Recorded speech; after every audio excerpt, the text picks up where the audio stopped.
Hail Mary, full of grace, the Lord is with thee. Blessed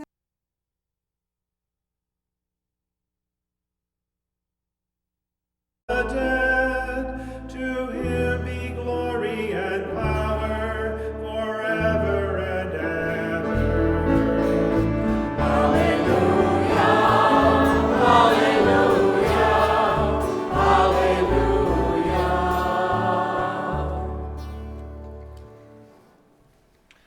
The Lord be with you. And with your spirit. A reading from the Holy Gospel according to Luke.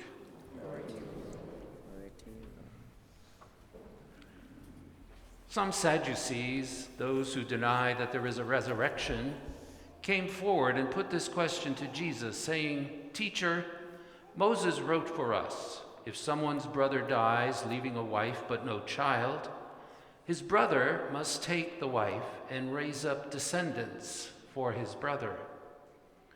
Now there were 7 brothers. The first married a woman, but died childless. Then the second and the third married her, and likewise all the 7 died childless. Finally, the woman also died. Now at the resurrection, whose wife will that woman be? For all 7 had been married to her." Jesus said to them, "The children of this age marry and remarry, but those who are deemed worthy to attain to the coming age and to the resurrection of the dead neither marry nor are given in marriage.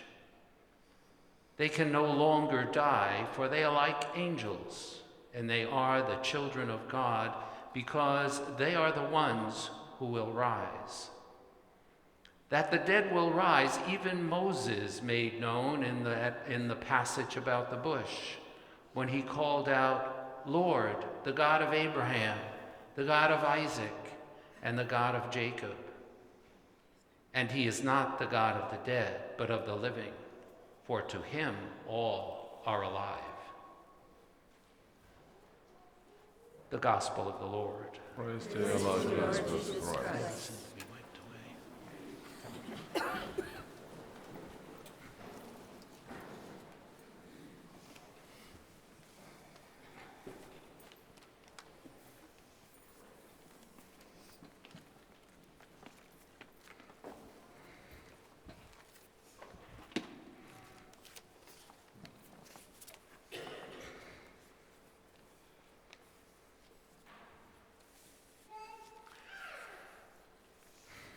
The main theme of today's readings is the reality of life after death and of the relationship between our lives on the earth and the life of glory or punishment that will follow. Our gospel today begins with the statement that the Sadducees did not believe in the resurrection of the dead. These Sadducees came to Jesus and wanted to prove to him how absurd it is for any reasonable person to believe in the resurrection. They came up with the story of 7 brothers who were all in turn married to the same woman and asked Jesus, "In the resurrection, therefore, whose wife will the woman be?" For the 7 had married her. Jesus replied that it was impossible to understand the life of the resurrection using the standards of the present life, since, to start with, in the life to come, there would be no need for anyone to marry. More importantly, in this discourse, Jesus, through the earthbound argument of the Sadducees, shows the limits of our imaginations when it comes to eternal life.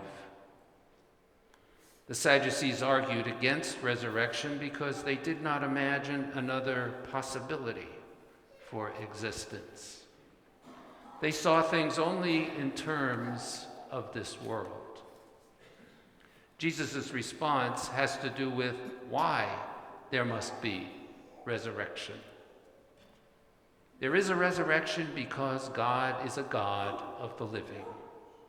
God has created us for life and not for ultimate extinction. God does not blow us into life like bubbles, here today, gone tomorrow. No, God has breathed into us an immortal soul and given us the gift of life, not just on the earth, but even after this earthly existence is over, a life in eternity. If there is one belief that people of our world need today, it is belief in the resurrection. Why? Because it is the effective antidote to the infectious disease of materialism. Once we let it sink in that life beyond the grave is the more important life, the one that lasts forever, and then call frequently to mind that thought, the more likely it is that we will put our focus there. The story is told of an American tourist who paid the 19th century Polish rabbi Hafetz Chaim a visit. Astonished to see that the rabbi's home was only a simple room filled with books, a table, and a bench, the tourist asked, "Rabbi, where is your furniture?"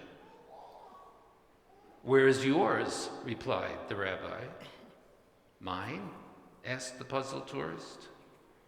"But I'm only a visitor here. I'm only passing through." "So am I," said the rabbi. Too often we get caught up trying to control our lives, and we see ourselves and what we do as the most important things. On Sunday, we devote a few hours to God, and then we get back to the stuff that really matters, except it really doesn't. If that is our attitude and the way we usually conduct our daily lives, then it's important that we make changes. But changes will never happen by themselves. We have to make them happen. We must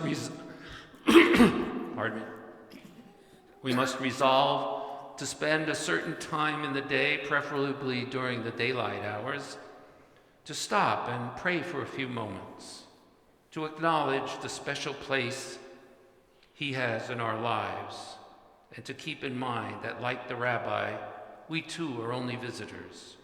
We're only passing through. This awareness, besides keeping us mindful that we're not going to be here forever, should be a source of joy as well. As wonderful as life on earth can be, I cannot imagine wanting to be here for eternity.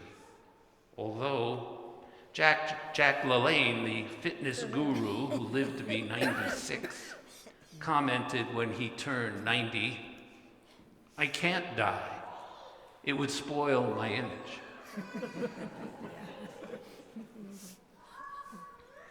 There's a story that's been around for a while, but it seems to fit here. It's about two old guys, Abe and Saul, sitting on a bench in a park, feeding the pigeons and talking about baseball, just like they did every day. Abe turned to Saul and asked, "Do you think there's baseball in heaven?" Saul thought about it for a minute and replied, "I don't know, Abe, but let's make a deal. If I die first, I will come back and tell you. And if you die first, you come back and tell me if there's baseball in heaven." And they shook on it. Sadly, a few months later, old Abe passed on. One day soon afterward, Saul was sitting there feeding the pigeons by himself when he heard a voice whisper, "Saul, Saul." Saul responded, "Abe, is that you?"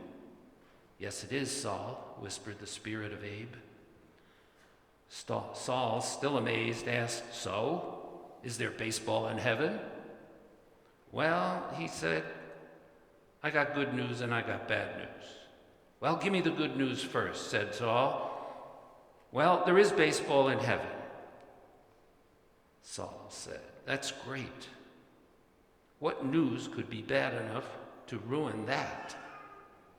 Abe sighed and whispered, "You're pitching on Friday."